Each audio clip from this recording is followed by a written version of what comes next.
만약에 이재명 대표가 대통령이 된다면 한미동맹이 약화되는 게 아니냐는 그건 아니라고 보죠. 그건 포린 어페어스에 보면 또 굉장히 칭찬해 놓은 것도 있어요. 또 트럼프 대통령, 그다음 벤스 부통령, 일론 머스크, 그다음에 에너지부 장관은 아미아트 출신의 세일가스 CEO, 국방부 차관 전부 뭐냐면 비즈니스맨이에요.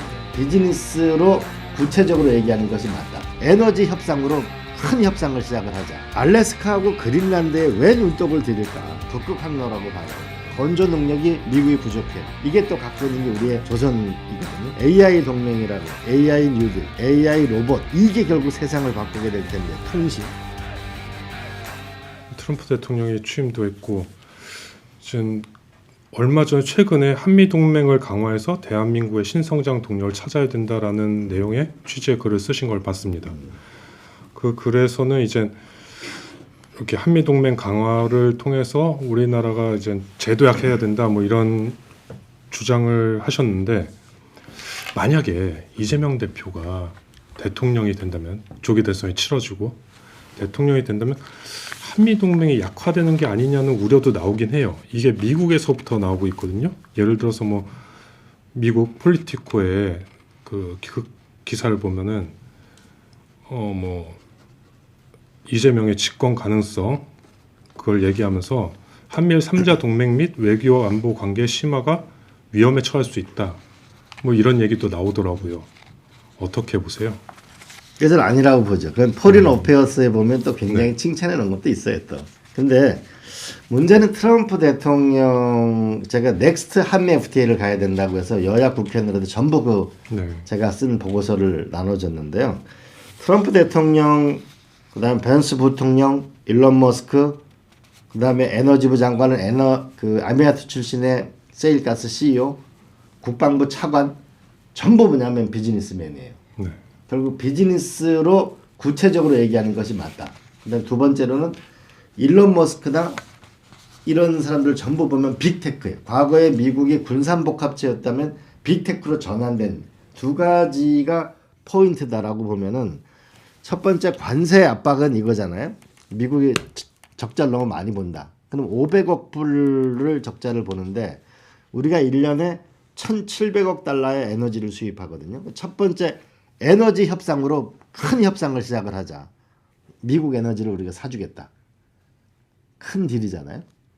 그런데 미국 상원의원이 얼마 전에 어떤 얘기를 했냐면, 한국이 미국의 에너지를 사줬으면 좋겠다. 어디 거를? 알래스카를. 알래스카가 석유가 미국에 쓰는 게 31%가 나오거든요. LNG를 사줬으면 좋겠다. 그래서 먼저 에너지 협상부터 큰 딜을 하는 게 필요하다. 그러면 수학적으로 계산이 되고, 두 번째로는 우크라이나 러시아 전쟁을 봤을 때 유럽이 러시아 가스를 못 확보하니까 위기에 처하잖아요. 에너지 안보도 극복을 하고 또 하나는 큰 딜이 된다. 첫 번째. 두 번째로는 알래스카하고 그린란드에 왜 눈독을 들일까?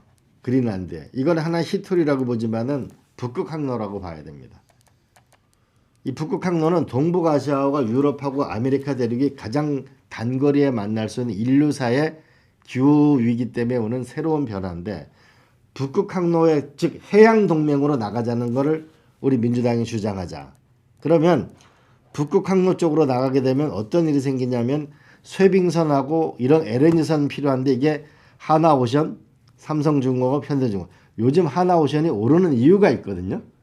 또 하나는 우리가 선박 기술을 가지고 있는데 미국의 항공모함이나 구축함이나 이게 전부 새로 해야 되는데 건조 능력이 미국이 부족해요. 이게 또 갖고 있는 게 우리의 한국의 조선이거든요. 그러면 해양동맹으로 나가게 되면 에너지 협력과 해양동맹, 북극 항로가 함께 만나면은 우리의 방산까지 같이 협력하는 게 세계겠죠. 그죠?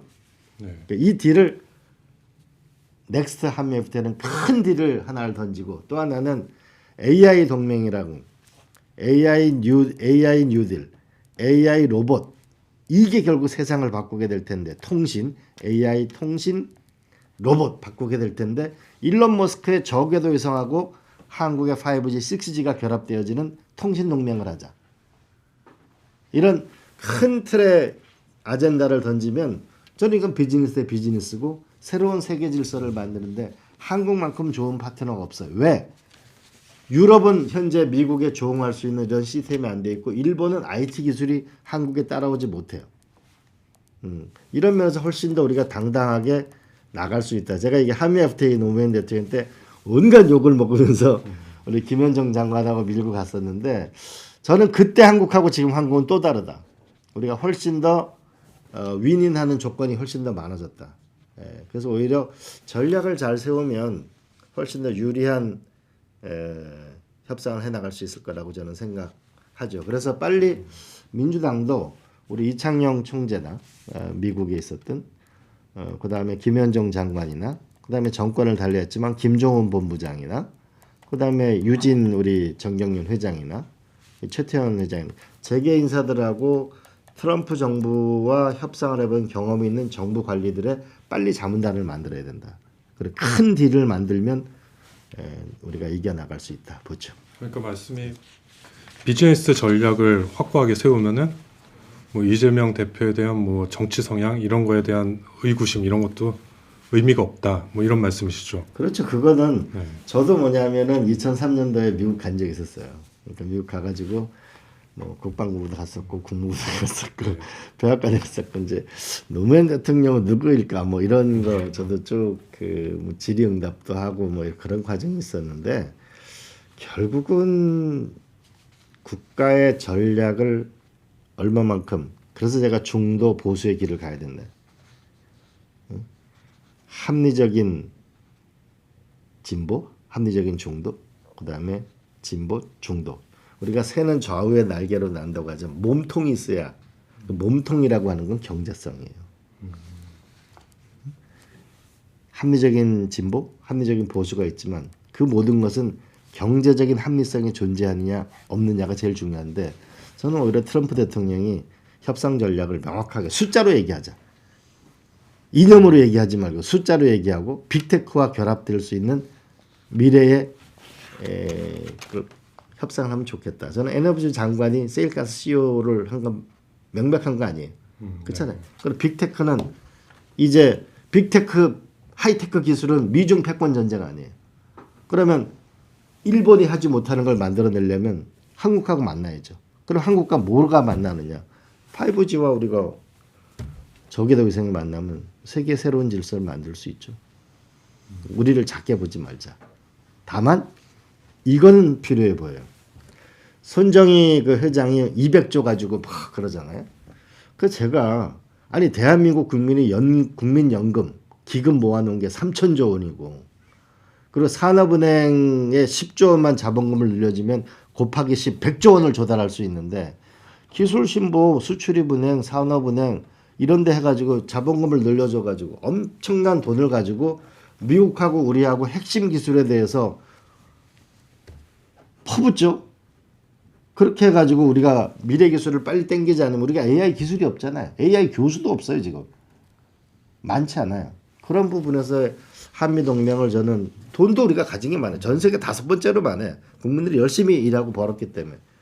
그런 그 툴을 하나 또 가지고 협상에 들어가면 우리가 뭐 손정희 회장 개인 못 하겠어요?